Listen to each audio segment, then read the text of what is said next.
My belief is that we're reconnecting to the fullness of who we truly are. I kind of have to use metaphors to describe this, but I like to think of it as, that we're reconnecting to our higher self.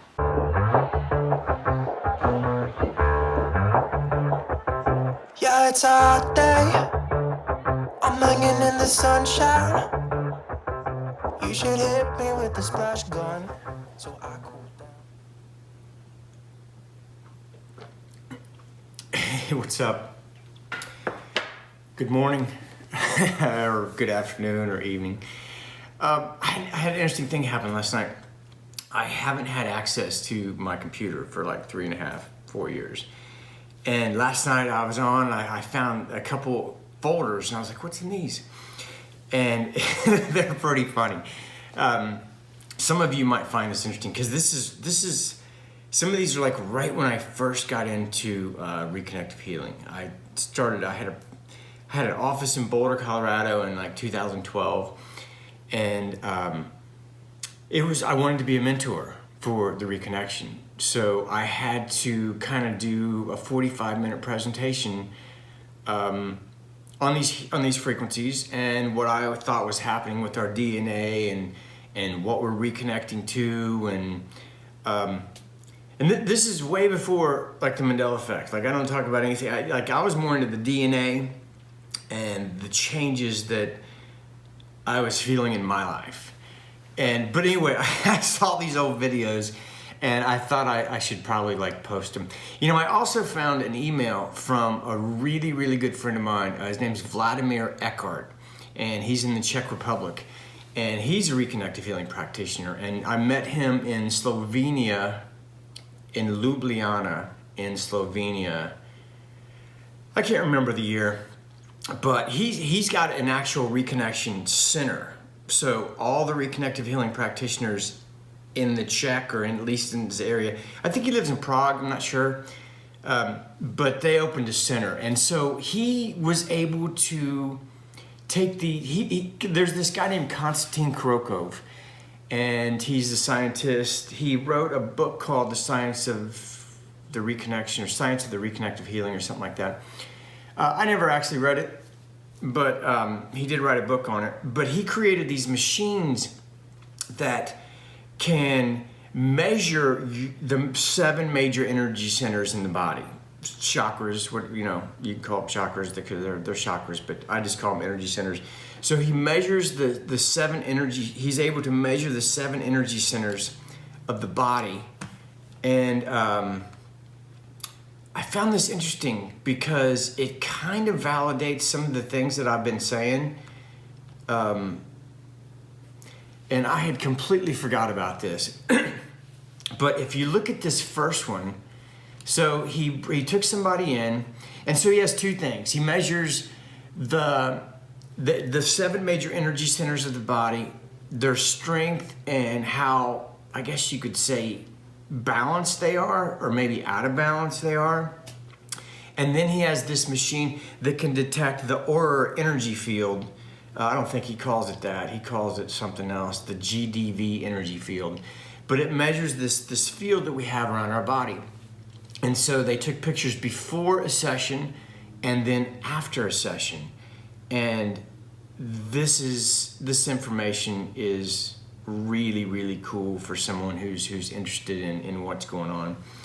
But like I said, this is way before the Mandela effect, and I started like piecing this together with the reconnecting strings. I knew that these frequencies are reconnecting our DNA strands or waking them up, but this is before the Mandela effect and people with all these alternative memories, or anyway, you've seen my video, the Mandela effect, you can't handle the truth.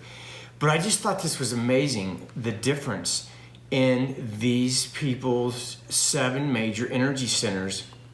And it's kind of what I find interesting is if you look at chakra number 6 and 4, that 4 and 6, that's what I find interesting, because I tell people we're still trying to figure this out, or I'm still trying to figure this out after 8 years, and I'm sure the person that this first happened to, he's still, on some level, we're just trying to figure this out. And I have mentioned that I feel that when we start interacting with these frequencies, something happens to your heart, and the volume of the information that's coming to you through your heart gets turned up. And the loudness of the rational mind gets turned down. So you have more of this balance where your instinct comes in stronger, and your ability to rationalize these impulses, these feelings, goes down. And I think that's a really good thing, because we're really top heavy. Like we have this, we're so good at rationalizing how shitty a situation is, or rationalizing our dreams away. Like, we're really good at screwing everything up with this thing. And I've always mentioned this, but dude, here's the images. Like this, in my opinion, validates what I've been talking about. And then there's the aura, well, he calls it the GDV Energy Field. But do you see how it fills in the gaps? Like on the left, you can see distinct gaps in the energy that they're emitting from their body. And then after the session, it's much more balanced and even, and there really are no gaps. I mean, I guess I see a couple gaps, a couple small ones in the back of the head, but man, like that, there's clearly something going on with our energy field when we interact with these frequencies.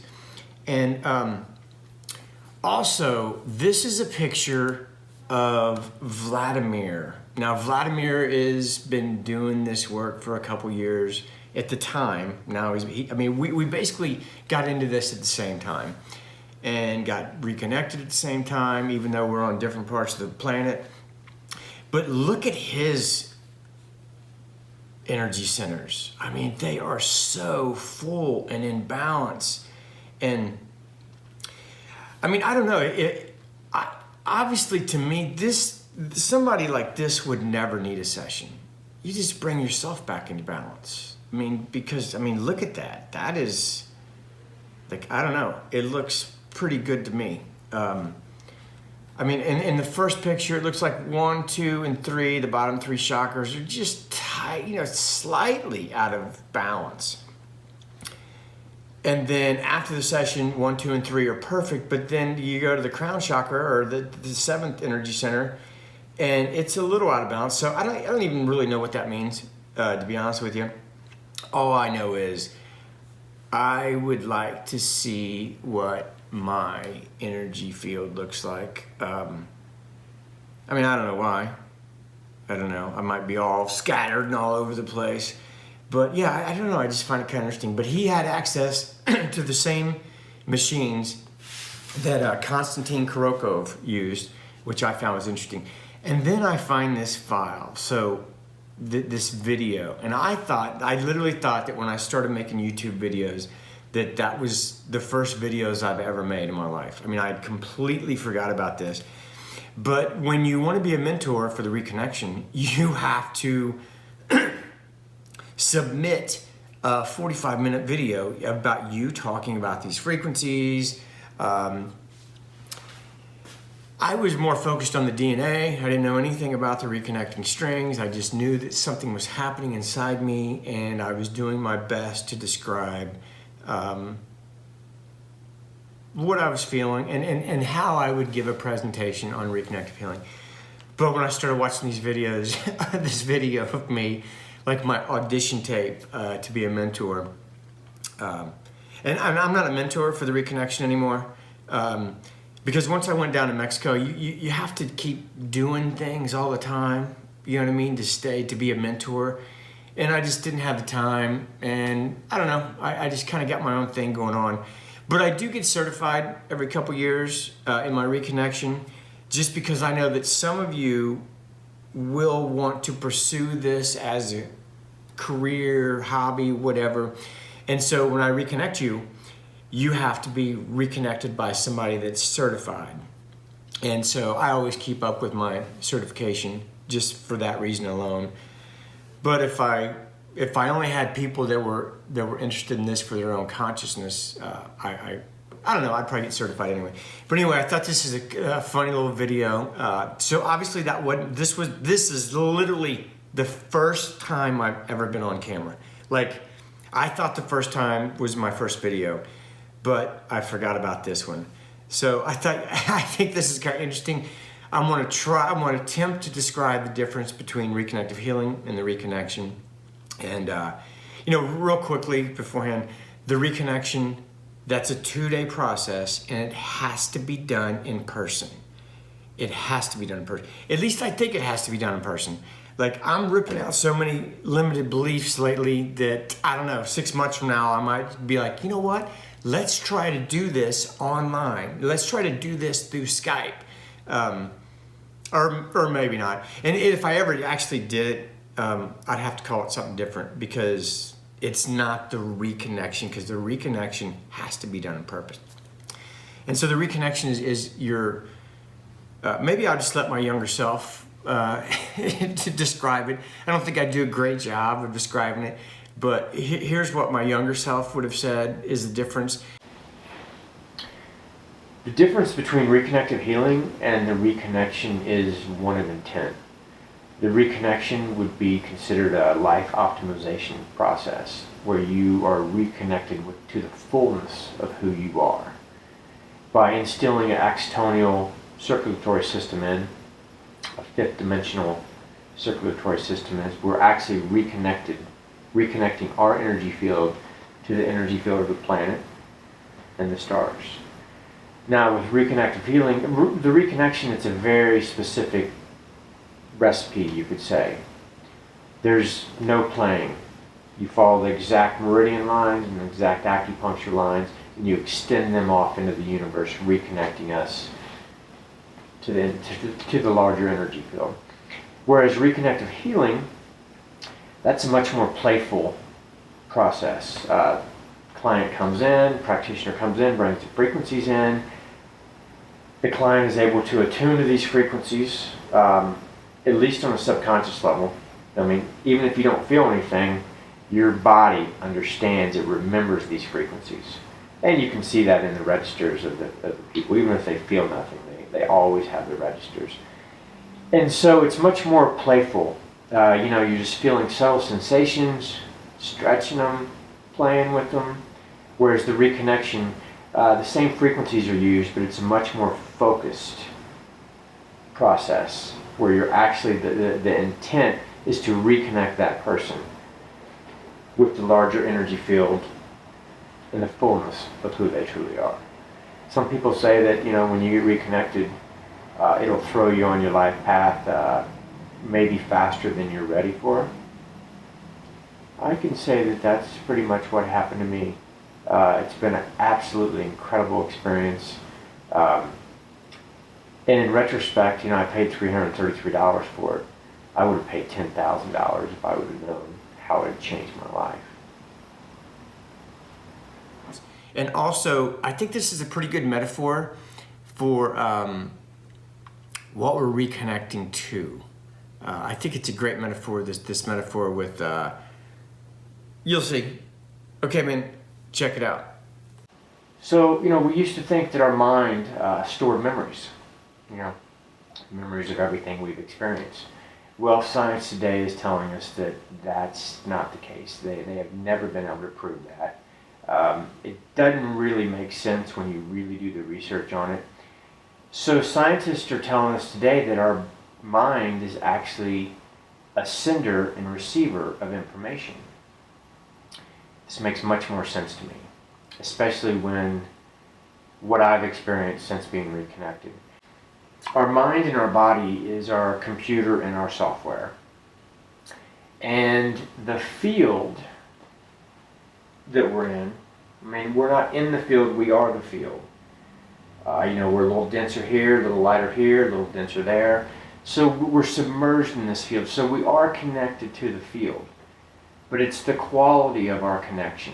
We have, if our mind and our body is our hardware and our software, and the field is the internet, all the information, then our connection to the field is our DNA. And I've already discussed that, they tell us that 97% of our DNA is junk. It's not junk. It's just waiting to be turned on.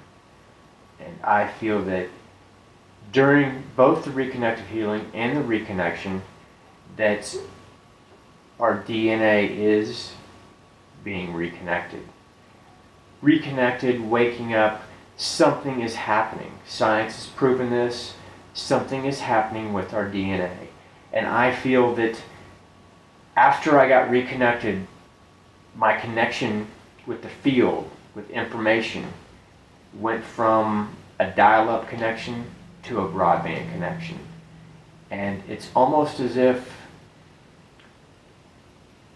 I have access to whatever information that I need. I don't walk around with this information in my head, but it's available when I need it, exactly when I need it. I don't need it 5 minutes before I need it. I don't need it 5 minutes after. I need it when I need it.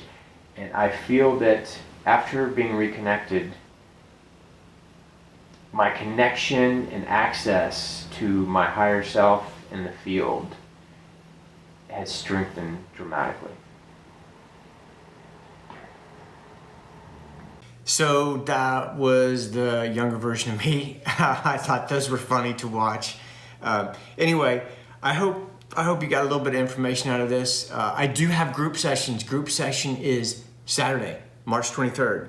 And I hope you can be a part of it. Go to my website, www.everydaymasters.life, www.everydaymasters.life, and just go to the group sessions and just read that and you'll figure it out. And I hope you can sit in, and I will send you the times for that. I'm in the East Coast now, so it'll probably be around noon or something like that, East Coast. So it'll probably be similar to the last group session. But I will be doing group sessions once a month. And then on my website, as I talked about, I will be doing 8 group sessions a month for anybody that wants to join this little group. Okay, man, I hope you guys have a fantastic day. And maybe I'll see you in the field on Saturday. Peace. If you're looking for some crazy, I'll tell you everybody's standing in a line for the water slide. You can come on over, we can take the roller coaster. And you know everybody's looking for a ride in the water slide. Water slide.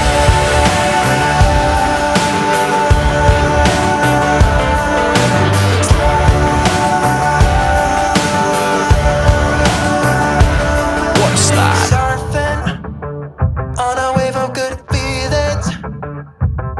Well, it's just another Friday in paradise.